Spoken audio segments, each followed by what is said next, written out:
Building a spiritual life in this world is not an easy thing. But what I say is there are 5 components of a beautiful life. And these are 5 things you can perhaps put up on a fridge and ask yourself every day, what am I doing to invest in these 5 things? The first one is beautiful character. The second one is beautiful company. The third one is beautiful culture. The fourth one is beautiful contribution. And the 5th one is beautiful connection.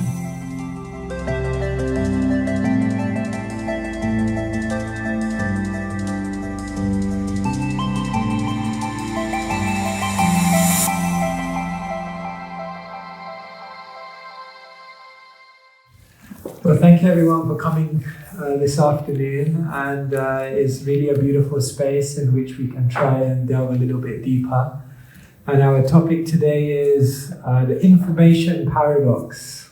The information paradox teaches us that it's not necessarily about having more and more information. That doesn't necessarily make you wiser.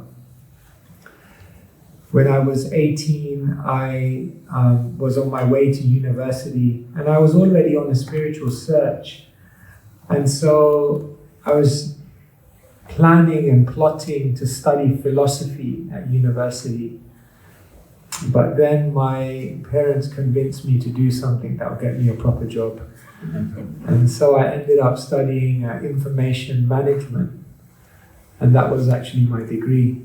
And it was very interesting because it was so much about talking about how we have access to so much information now.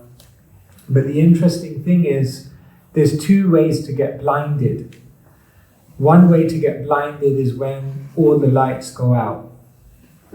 But another way to get blinded is when there's so much light glaring in your eyes that you can't make anything of anything. And so perhaps there's a different type of blindness that we face in the world today. We're bombarded by so much information. It's said that the average person processes 70 gigabytes of data every single day. Just the things that you see, the things that you hear, all the sensory inputs of this world. We're constantly scrolling, processing so much. So in the ancient teachings of the East, it said that knowledge, real wisdom, comes about through a 3-step process. The first step is known as Shravanam in Sanskrit, which means hearing. Hearing from a pure and authentic, a powerful source. The second step is called Mananam, which means contemplation or deep introspection. And the third step is known as Nididhyasanam in Sanskrit, which means applying, living, bringing into reality. And he said that one becomes wise and truly wise when they go through this 3-step process. And so perhaps in the world we're living in today, people have so much information, but perhaps somewhere along this process of knowledge, there are some missing links, and therefore people don't actually necessarily become as wise as they could be. So the first step, Shravanam, teaches us that we should try to find authentic sources of knowledge. Sources of knowledge which have no motivation or no agenda behind them. Sources of knowledge which can broaden our perspective beyond just material phenomena, but also to look into what could lie in the metaphysical, beyond the material. And so when we talk about Shravanam, or hearing and becoming wise, it's often recommended that we try to access knowledge which is higher dimensional, knowledge which was passed down by sages, knowledge which comes from a spiritual source, knowledge which is perhaps contained within ancient scriptures and wisdom traditions of the world. One English writer says, if you want a new idea, then go to an old book. Because often the ancients have already explored and expressed so many things that can be useful to us. So in spiritual life, of course here in the Hare Krishna movement and in any spiritual tradition, Shravanam usually relates to hearing wisdom, hearing from wisdom literature. We often share with people that small minds discuss people, average minds discuss events, but great minds discuss wisdom. And so that's the first step, to try and access an authentic, a powerful, and a higher dimensional knowledge source. The second thing is mananam, to try to reflect.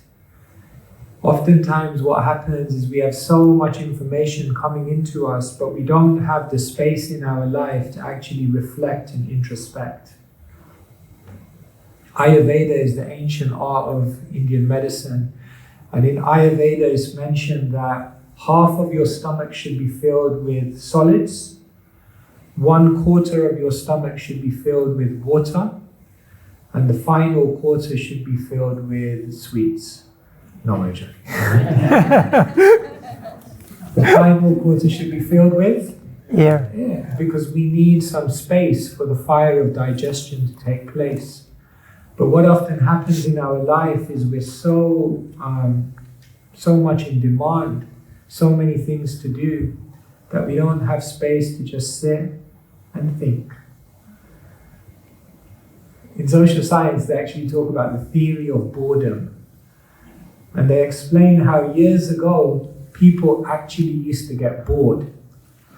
And when they were bored, there was nothing to do. Of course, nowadays when people get bored, you know what they do, right? They pull out a device and they start scrolling. But years ago, they say people used to get bored and they were actually bored. And it was a great thing. Because in that boredom, they'd actually begin thinking about life, thinking about themselves, thinking about where they're going, thinking about what they deem to be success. And from that boredom, amazing things would actually appear in someone's life. And so the second step in the theory of knowledge from the ancient Vedas is we should make time in our life just to think. When I was in India and I was traveling at the age of 21, I came across a yogi and I asked him for some advice for my spiritual journey. And he told me something which I try to follow even today. He said, every year, disconnect for 1 month. Every month, disconnect for 1 day. And every day, disconnect for 1 hour. And then he looked at me and he said, disconnect to connect. I was like, you should be on TEDx. It was quite snappy, it was quite... But I try to apply that formula even today, and I find it incredibly powerful. I was just telling Jagatarini Machi that next month I'm going to go to India for 2 to 3 weeks, and we really just turn off, go a little bit off the grid. Stop checking the messages, stop checking the social media feeds and all of that, and just be with your own thoughts, be with yourself. And it's so powerful. And then the final step in the theory of knowledge is nididhyasanam, which means application. Knowledge really comes alive when we try to do something with it in the world, when we try to apply it, when we try to share it, when we try to utilize it to create beauty around us. And so knowledge is never theoretical. Knowledge is something which we should experiment and experience in our life. And that comes by taking knowledge and wisdom and then asking ourselves the question, how does this change my life when I wake up tomorrow morning? And when we do that kind of application, then we experience that knowledge in a deeper way. And so perhaps these are some introductory thoughts on the information paradox, the idea that consuming more and more information may actually make you less and less informed. And sometimes it works the other way. Just a little bit of information, heard from the right source, shravanam, meditated on in a deep way, mananam, and then applied in your life, appropriately, nididhyasana, maybe a small amount of information digested properly can actually make one very, very wise. And so the information paradox tells us that you might become more informed by actually consuming less. Yeah, it's interesting that we kind of complicate life more and more and more and more and more, and then eventually it all comes full circle and we realize it's actually just common sense. There was recently a New York Times bestseller. I can't remember the name of the book, but the author, she was talking about how to live a more powerful life, a more meaningful life, and she came up with 6 principles. I don't know if I'll be able to remember all 6 principles now. Maybe I got it on my phone actually, talking about information. You can't be let's see if I have it here actually. And she was talking about 6 principles which actually, which will actually help you to live a more, here it is, help you make a more happy life. You want to know what the 6 principles are? This became a New York Times bestseller. These are the 6 principles of a happy life. 6 pillars. Number 1, get a good night's sleep. Number 2, move, exercise. Number 3, eat good food. Number 4, have good relationships. Number 5, find a purpose. And number 6, connect with nature. That became a New York Times bestseller. It's amazing that sometimes we complicate life and then we come full circle and we realize it's actually much simpler than I thought. And so Srila Prabhupada, our founder, he coined the phrase simple living, high thinking. Whereas oftentimes we're simply living, hardly thinking. There is a... Einstein actually said, you'll know the truth because it will have 2 qualities. It will be simple and it will be beautiful. And I thought that's such a profound statement actually, that the truth is ultimately simple and beautiful. Just on what you said there, what do you do when you're in that simply living, hardly thinking and you're stuck? I mean, it's... but that sort of sense of being stuck. What can I do? Yeah. Demands of life. Yeah, life is so demanding and sometimes we feel like we're just back to back, and how do we break out of that routine?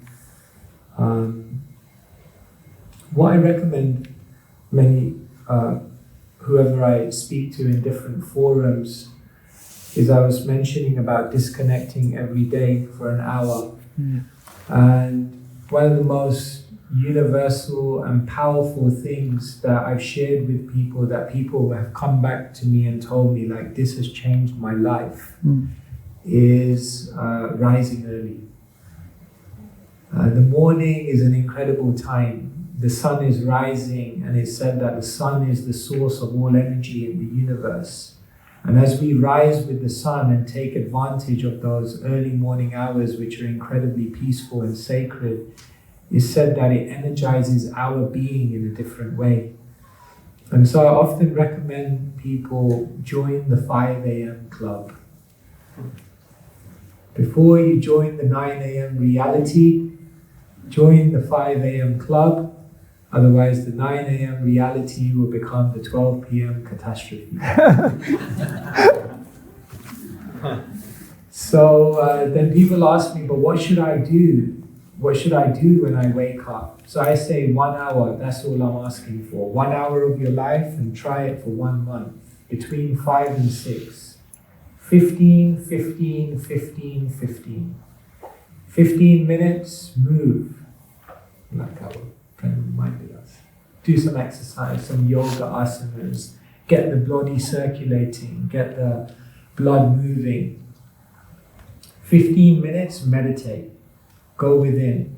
You can do mantra or breath work, whatever may kind of resonate with you. Try to spend some time on the inner world. And then 15 minutes, read. Just find a higher dimensional wisdom lens through which to see the world, which elevates your thinking. And 15 minutes, reflect. Write a diary. Set an intention. Ask yourself, what is my, not just my to-do list, but what is my to-be list? What do I want to be today? And just doing that, moving, meditating, reading and reflecting. 15 minutes, 1 hour, do it for a month, and you might find it actually makes life just so much more conscious, so much more purposeful, and so much more rewarding.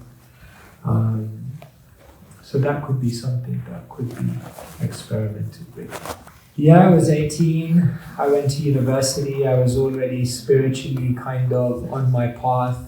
At the age of 19, studying at University College London, I was like, this is not my path, maybe I should drop out of university. But then one of the monks convinced me, no, you really should carry on, it will be good for your future. So I graduated when I was 21, and I just felt as though I needed to disconnect, like I was mentioning here. Sometimes what happens in our life is we're surrounded by so many opinions, so many expectations, so many trends and traditions. And all of that noise is so loud that oftentimes it drowns out our inner calling. And so at the age of 21, I decided to just eject myself out of the London madness, and I landed in India. And that was a really powerful time in my life because it really helped me to explore separate from all the noise. And then I came back at the age of 21, came back to London, and remember going home from Heathrow Airport, London Heathrow, to my family home. And Mum was really happy to have me back. Like, okay, now he's going to start the real life. And then I said, Mum, I want to become a monk. What? And it was a hard time in my life, and I think every one of us may go through that at some point in our life, that there's people around you that you want to please, people around you that you want to make happy. And at the same time, you have an inner calling, an inner journey. And sometimes there's a tension between the two. But I realized, I said to myself, I don't want to live my life with any regrets, number one. And number two, I'm convinced that if I go on this path, later on, my mum, my parents, my family, I think it will be my greatest contribution to them actually, by following this, even though immediately it's not something they can accept. And so for those two reasons, I decided to follow my calling, even though my parents were far from impressed. But yeah, 25 years later, my mum's okay now. She's happy, and they realized that it was my calling. So the Bhagavad Gita explains that each one of us have a dharma, or each one of us have our own unique purpose. The goal of life, it doesn't make anyone any more spiritually accomplished by becoming a monk. That's not success. But success is in finding your unique calling and what kind of life resonates with you, from which you can make your greatest contribution to the world. And so for me, monastic life was just like very natural fits. And for all of you, you'll find your own life, but it's about living the authentic life, isn't it? Einstein says everyone is a genius, but if you convince a fish that it has to climb a tree, it will live its whole life thinking it's a failure. And perhaps that's one of the difficulties of the world we live in today, that there's so much comparison, there's so much competition.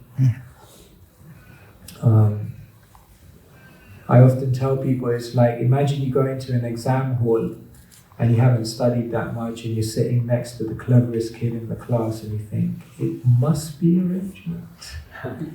And therefore, in the exam, you end up copying their answer paper to the T.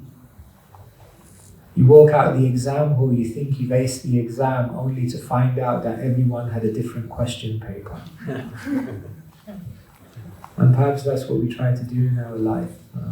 We perhaps don't live our own authentic life. So, yeah, it was my path, and I think parents appreciate that now. And you're just mentioning there on authenticity. So is that unique to the individual? What's authentic to me could be different from what's authentic to you or anyone else. How do we define authenticity? Yeah. According to the Bhagavad Gita, the ancient Sanskrit book from which we take our main principles and teachings, there's a universal nature which is common to each one of us, that we're all spiritual beings, that we're all actually a soul. It said that the three qualities of the soul are Sat, Chit, and Ananda. Sat means eternal, Chit means full of awareness, cognition, consciousness, and Ananda means to be fully happy. And so in one sense, that universal nature is common to each one of us. It's funny, how does every fairy tale end? Happily ever after. They lived happily ever after. So if you think about that statement, lived refers to chit, or being conscious. Happily refers to ananda, or the state of bliss. And ever after refers to sat, or eternity. So it's very interesting, the Bhagavad Gita has these three qualities of the soul that's unique to all of us. And this is how every fairy tale ends. So we all search for a life in which we can live happily ever after. And that's a spiritual life, that's in the spiritual world. And so that nature is common and universal to each one of us. However, it's said that we also possess a body and a mind. And in terms of the body and the mind that we have, we're all very different. Some are teachers, some are entrepreneurs, some are more simple, they just prefer to help someone else. Some are loud, charismatic, some are quiet, subdued. We each have our own personality, and that is individual. So it's almost like we have an individual material personality, which we need to discover and then appropriately honor. And then we each have a universal spiritual nature that we're trying to uncover. And the Bhagavad Gita explains that the good life is the life in which we discover both of those natures and integrate them. Does that sort of mean like there'll be two tracks that you're running at the same time, connecting with that deeper inner spiritual essence as well as your inherent acquired nature? Yeah, all of you live in the world and you almost have these two things going on in your life. There's your day-to-day life, your work, your relationships, your responsibilities, your duties. And then inside of you, there's this other side, the spiritual side, the deeper side, the contemplative side. And it's almost like we're trying to juggle both things. But the Bhagavad Gita actually explains that we don't need to compartmentalize it in that way. That it's not that our spirituality is something at a certain time of the week and everything else is material. But the Bhagavad Gita actually explains that the material things that you do on a day-to-day basis can actually become highly spiritual if you direct them in the right way. And so in a dynamic life of a spiritualist, actually these two sides completely integrate. So astrology is very, very interesting, isn't it? They said there was a man, he went to an astrology, he said there are two ladies in the picture. Don't know which one is going to be the lucky one. So the astrologer looked in his ball and he said, it's clear. You will marry the first one, the second one will be the lucky one. So it's interesting, people go to astrology for all kinds to understand what's going to happen in the future. What is astrology? So in the Vedas, there's a set of books known as Jyotish. Jyotish is basically Vedic astrology. And it explains that there are different planets and each one of us have our own chart. You can have your chart done. The best way to understand astrology is it's almost like a cosmic MRI. Just like if you go to the hospital and you get an MRI scan done, then it basically tells you the state of your health. And based on the MRI, it can probably predict things that might happen according to your physical health. But of course, if you change your diet, if you start exercising, if you start living in a different way, then certain things that the MRI predicts you're going to be headed for could potentially be changed. So astrology is something like that. It's a cosmic MRI. When we're born, there's a certain planetary configuration. And that configuration isn't driving our destiny, but that configuration is telling us some aspects of the fortune that we'll experience in this life. Each one of us come into this world with a karmic bank balance, which is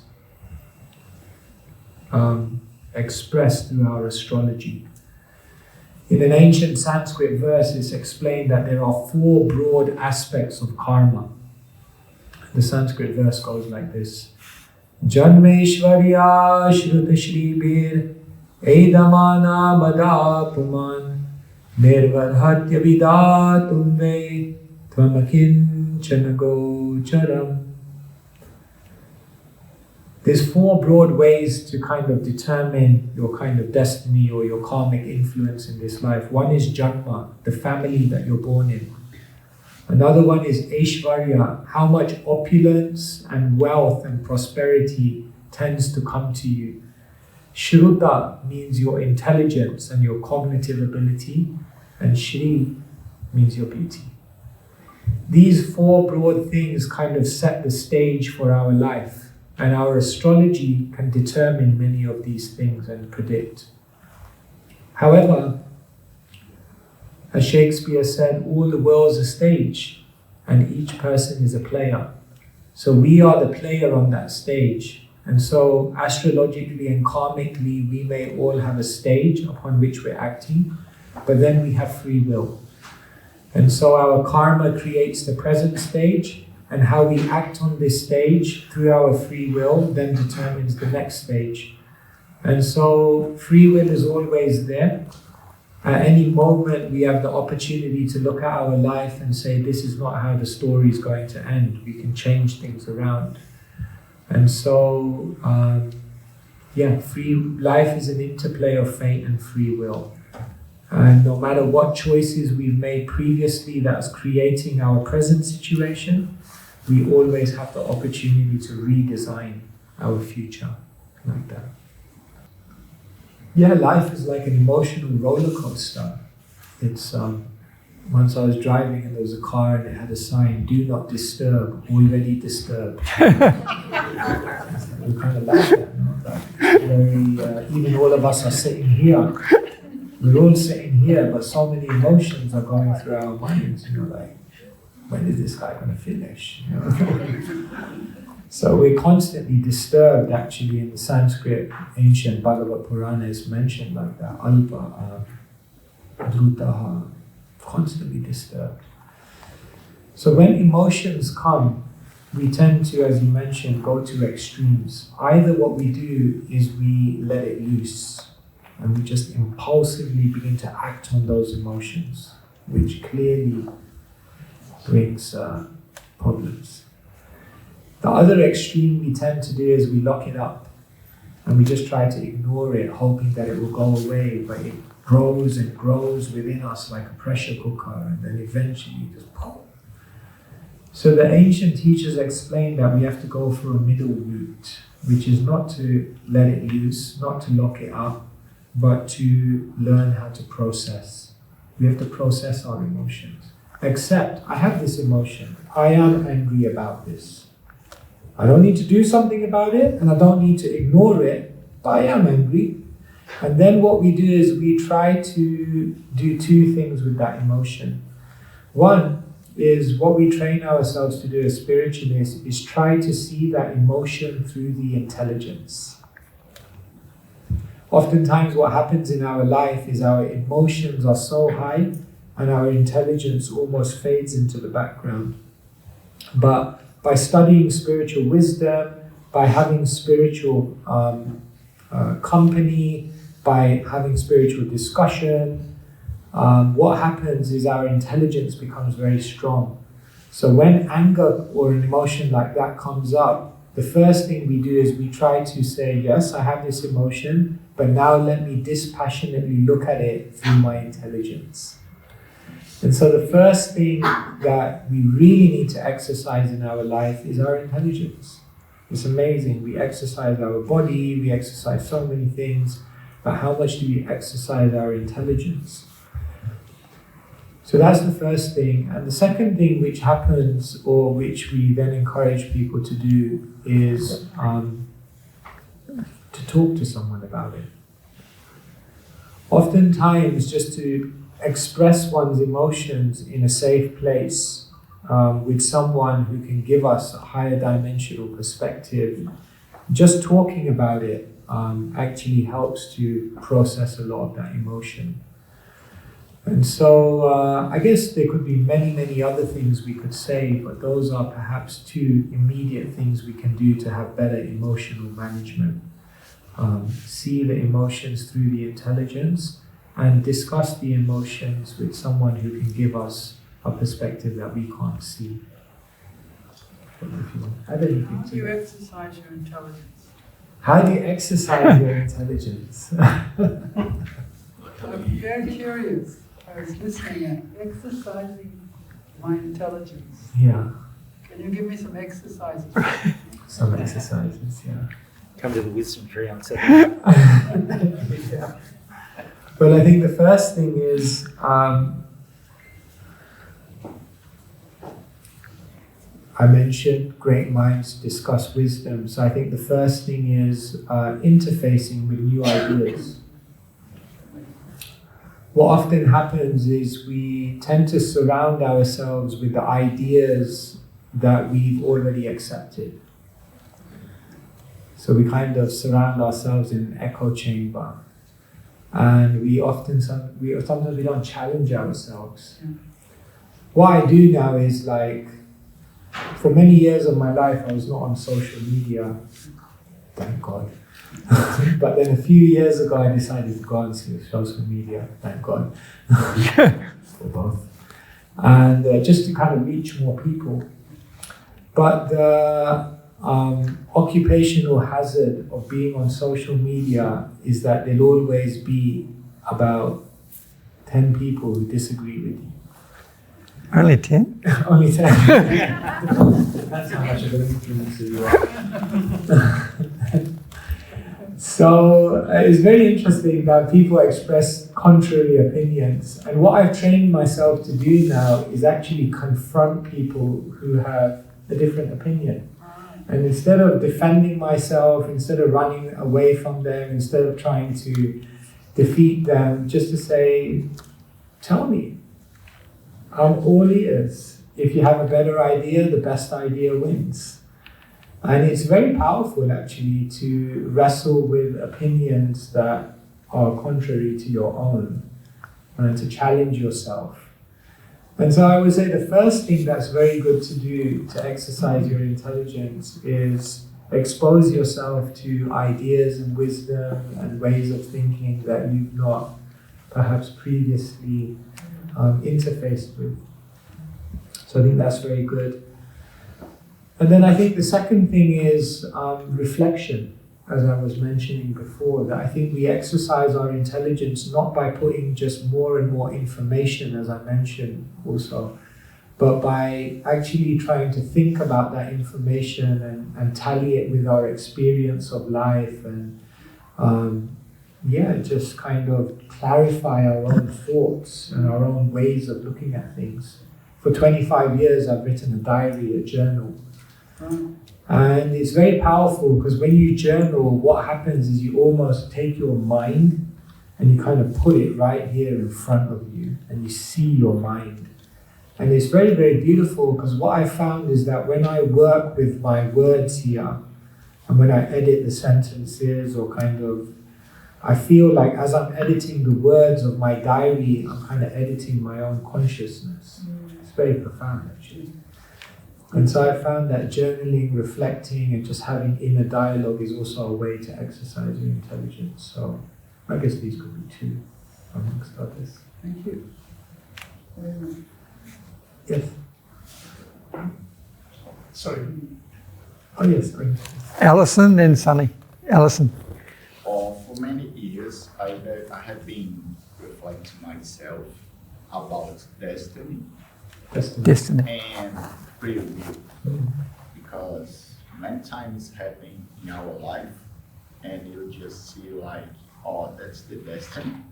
That's how supposed to be. That's how supposed to happen at the moment. And how can I use my free will in that situation? Because it looks like if you use your free will, you cannot change the destiny. But I think the destiny can change your free will. And destiny comes from the God, or doesn't matter the religion, how you say. But I have been asking for myself for many years about this, and I never get a right answer for that, because it's destiny and free will looks like very similar, but it's so different at the same time, and it's harder to use it or see how the life is. Should I say something on that? Sure. Destiny versus free will.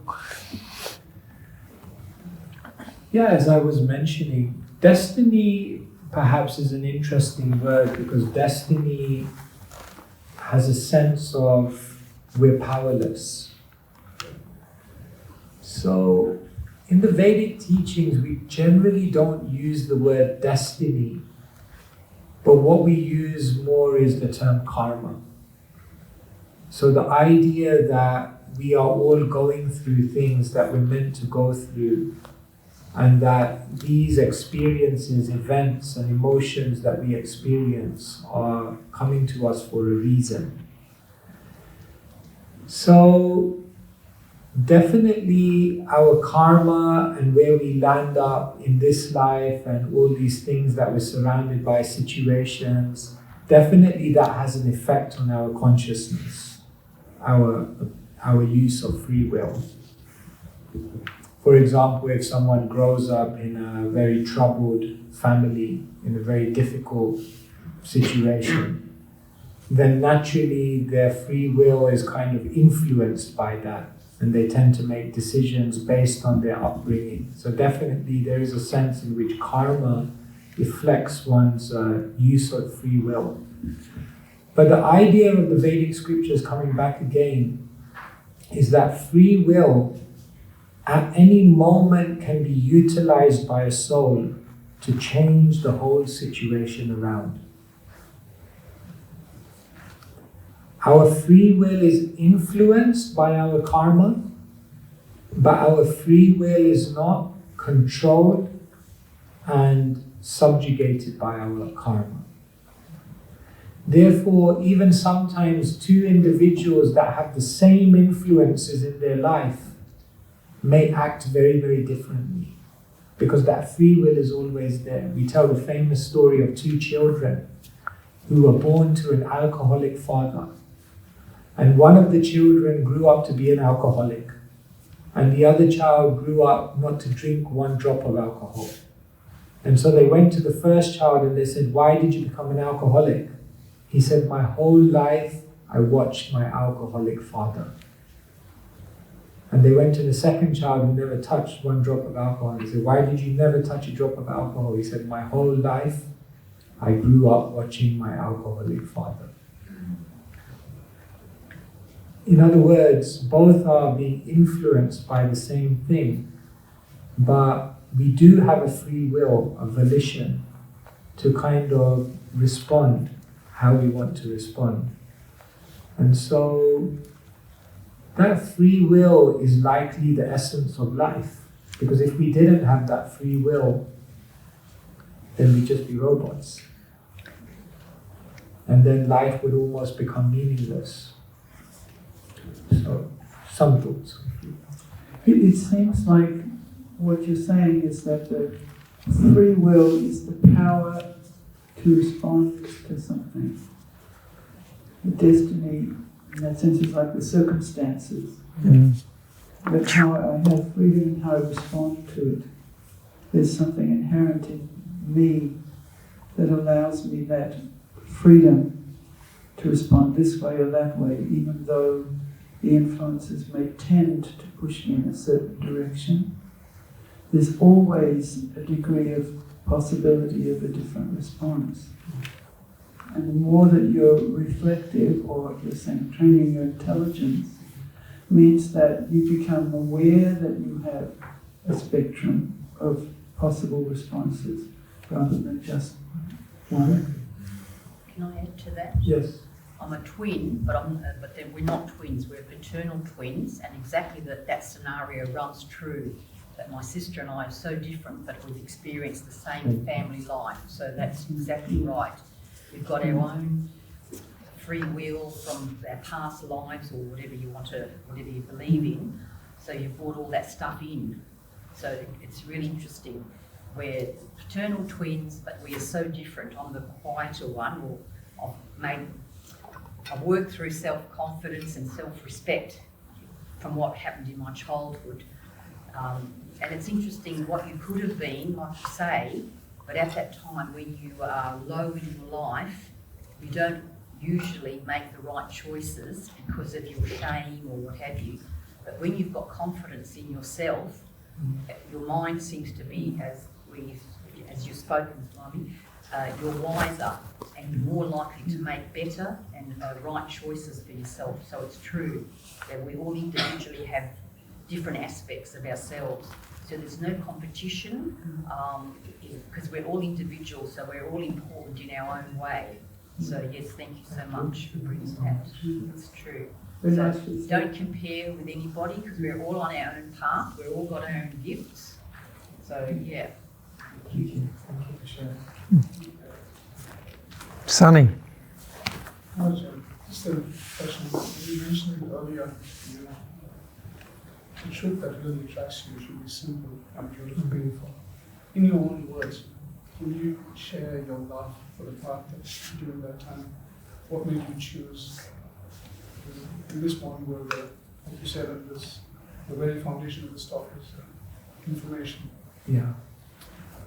I mean, basically, I think it comes down to love. Can you share some of that? Like, what made you choose that this is going to be your path?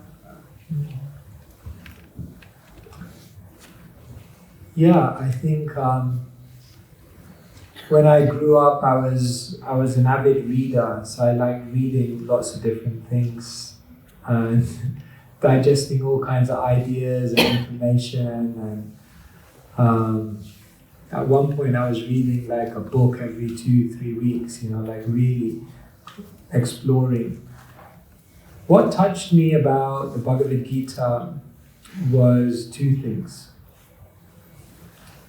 The first thing that touched me about the Bhagavad Gita is that it was a philosophy that I could live.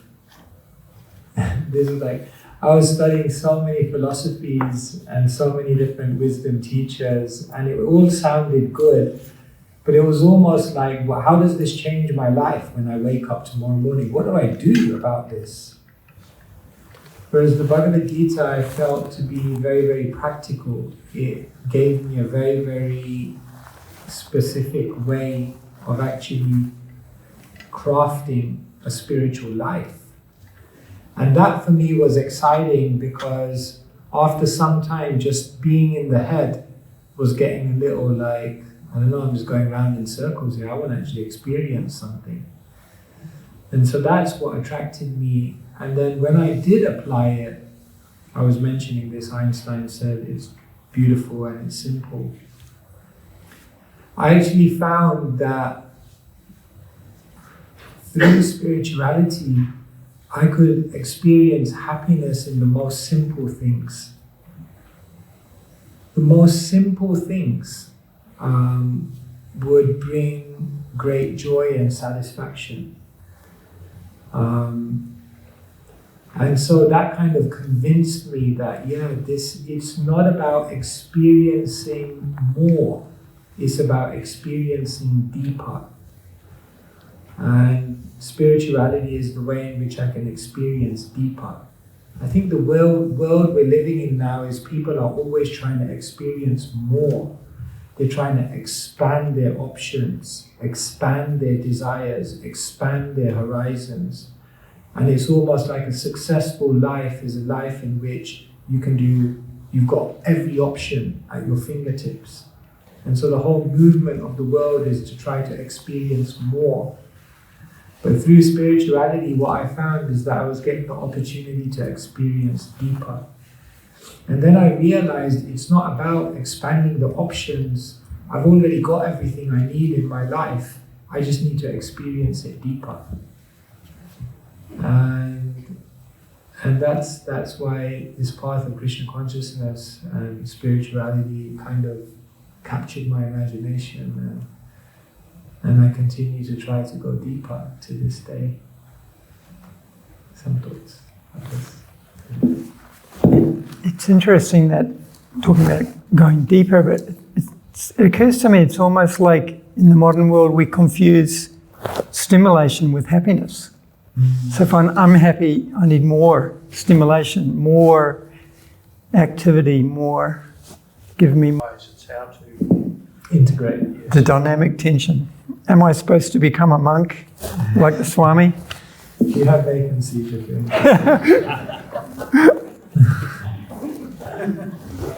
It's interesting, the philosophical process is thesis, antithesis, and then synthesis. And it's interesting that spirituality often goes like that as well. We have a thesis of life, which is like, I'm going to eat, drink, be merry, enjoy this world. And then we kind of start looking back thinking it doesn't work. And then the natural thing to do is the antithesis, which is not about this world. I need to get out of this world, escape the world, shun the world, detach from the world. And then we realize maybe it's about the synthesis. I can be in this world, I can engage with it, I can appreciate it, but then I can also understand that it's just a bridge, it's just a transit lounge, and there's something beyond it. So in the beginning we try to enjoy, later on we try to escape, but then in our maturity we just realize we have to just engage appropriately. Building a spiritual life in this world is not an easy thing. But what I say is there are 5 components of a beautiful life. And these are 5 things you can, one of those lists you can perhaps put up on a fridge and ask yourself every day, what am I doing to invest in these 5 things? The first one is beautiful character. The second one is beautiful company. The third one is beautiful culture. The fourth one is beautiful contribution. And the 5th one is beautiful connection. The 5 C's. 5 C's. I could give a whole seminar on this. But when we work on these 5 things in our life, our character, when I leave this world, if someone would say, what were the 5 things that person stood for? What qualities would you want them to say? Be very clear what kind of character we want to develop. Company. Surround yourself with people who inspire you to be more, to dream more, to do more, to be the best version of yourself. Our company is so defining in our life. Culture.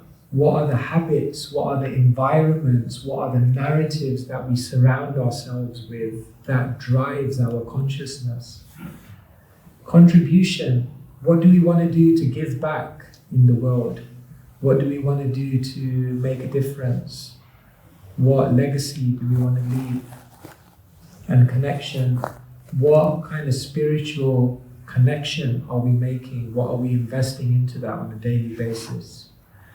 So whatever career, whatever walk of life you find yourself in, you can always ask yourself, how much am I investing into these 5 C's? And at the end of life, we might look back, if we have invested in these 5 C's, and feel like that was a life well lived. And it's possible, it's not easy. But I can tell you, even a monk's life, it ain't easy. I think whichever path you take in this world, there's complexity. And whether you decide to live in the world as a householder and you know, with a career, or you decide to become a monk and live in that way, we'll all have to ultimately invest in these 5 things.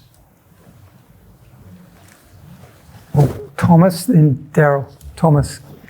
So talking about tools and devices and things that link into that, but how would you say that they actually have some form of spiritual connectivity, or can we actually improve on that in any way when we use our phones and devices, or are they more of just a way of what we talked about earlier, fulfilling that boredom sort of side of things, or is there a way we can sort of, I don't know, utilize them for better purpose and use 100%. rather than sort of us just sort of doom scrolling in a way, I guess. Continue your thoughts on that. Yeah, no, thank you for raising that point. As I mentioned, the thesis is to utilize it and say this is my life, it's going to bring me enjoyment. And then the antithesis is to just throw it away and say no, there's nothing, nothing here, it's a waste of time, get rid of it. But then the synthesis is to say, no, I have all these things, how can I use them in a spiritual way? So is a knife good or bad? In the hands of an expert cook, it gives life. They'll make food which will give life and energy, and in the hands of the criminal, it will end life.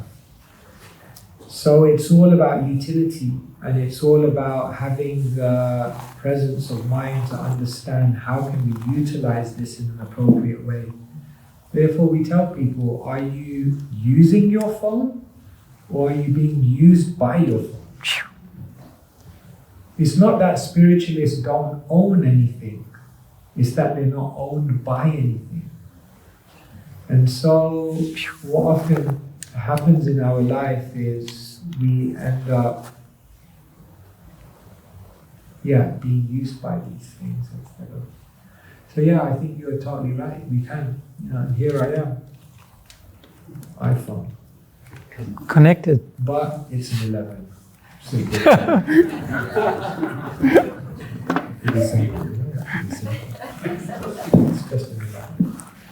Just a simple 11-1-1. Daryl. Yeah, I have a question. Actually, I just want to clarify with this woman in the yellow. You said you're a twin and you're the quiet one?